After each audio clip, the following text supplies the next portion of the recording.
Nah, ini adalah pengenalan tentang cloud computing. Cloud computing itu pada dasarnya hanyalah sebuah layanan jasa komputasi di cloud, di awan, bahasa Indonesianya. Secara KBBI disebutnya awan. Sebenarnya ini bedanya hanyalah kita seperti menyewa data center. Data centernya bukan tidak pada lokasi yang kita miliki, tapi data centernya itu dimiliki oleh third party, oleh vendor lain. Lalu yang kita gunakan adalah menggunakan jasa untuk mengakses data center tersebut. Setidaknya secara sederhana seperti itu. Dan kita hanya perlu membayar apa yang kita gunakan dari data center tersebut dalam bentuk service-service yang ditawarkan oleh cloud provider.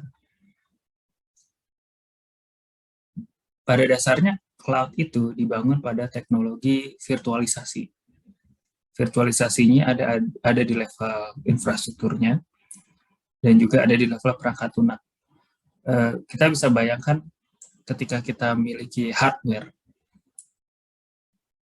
kita punya hardware sebuah komputer. Komputer ini diinstal VMware atau Hyper-V. Di atasnya kita bisa membuat banyak operating system lagi. Di atas VMware atau Hyper-V kita bisa membuat berapa instance yang berbeda-beda operating systemnya. Itu adalah teknologi dasar yang digunakan di cloud computing. Karena kalau misalkan kita tidak menggunakan virtualisasi, maka satu hardware itu hanya bisa untuk satu operating system. Dan juga virtualisasinya itu berlanjut juga tidak hanya pada level satu mesin itu, tapi di atas virtualisasi bisa dibuat virtualisasi lain. Itu yang menjadi dasar dari fondasi cloud computing. Nah, salah satu keutamaan dari cloud computing itu adalah menghemat resource secara fisikal. Bayangkan tadi kita memiliki satu hardware, hanya bisa menggunakan satu operating system. Artinya untuk 3 server development, test, dan production, kita butuh 3 server fisik. Tapi ketika kita menggunakan virtualisasi, maka kita bisa menggunakan satu server untuk 3 environment. Begitu juga dengan cloud.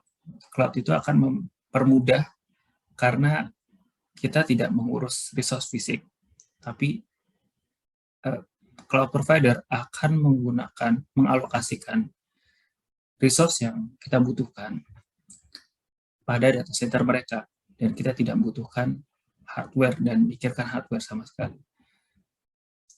Nah, ini juga cloud juga menggunakan sistem sharing data center. Dalam satu data center itu akan ada banyak perusahaan, banyak klien yang mengakses data center tersebut. Sehingga dalam satu data center itu bisa jadi ada berapa resource yang milik klien A, ada berapa resource milik klien B, ada berapa resource milik klien C. Ini juga sering disebut dengan multi klien, ada multi tenant namanya, multi tenancy. Seperti itu. Lalu ada menurunkan biaya operasi, ini jelas ya. Ketika kita menggunakan cloud, maka fokus biaya yang kita keluarkan itu bukan pada pengadaan barang, tapi lebih pada operasional. Ketika kita membuat biaya untuk pengadaan barang, dari proses kita merencanakan sampai kita membeli, lalu maintenance data center, lalu itu adalah proses yang sangat panjang. Tentunya dari sisi survei harga ke pasar, membawa barang tersebut lalu dipasang, diinstal, itu jauh lebih rumit. Namun pada sistem cloud, pada cloud computing, kita tidak membutuhkan hal seperti itu. Kita tinggal gunakan apa yang ada, lalu kita bayar apa yang kita gunakan. Dan infrastruktur yang dijalankan tentu jauh lebih efisien.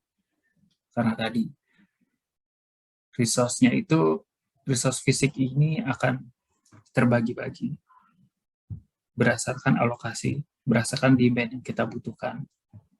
Kita nggak butuh biaya lebih banyak. Kita nggak minta akses lebih banyak dari apa yang kita butuhkan. Kita ambil yang kita butuh aja, sehingga akan jadi lebih efisien untuk teknologi yang kita terapkan.